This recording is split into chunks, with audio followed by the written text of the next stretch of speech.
Self-directed learning is a form of on-the-job training. Learners are responsible for completing the program at their own pace and in their own way.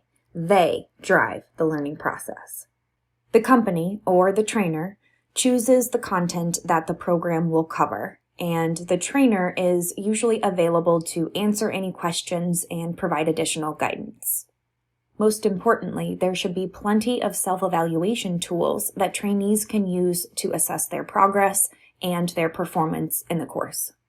The defining feature of self-directed learning is its flexibility. Trainees can learn at their own convenience.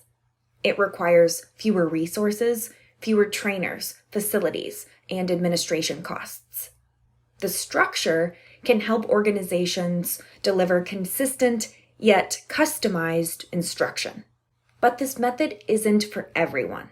It may place too much responsibility on the learners, making it difficult for them to complete the program. They should be highly motivated.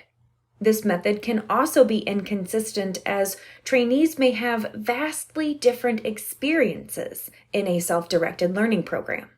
Plus, this option may not be practical for large numbers of trainees. In the next video, we will learn about a few more demonstration-based training methods.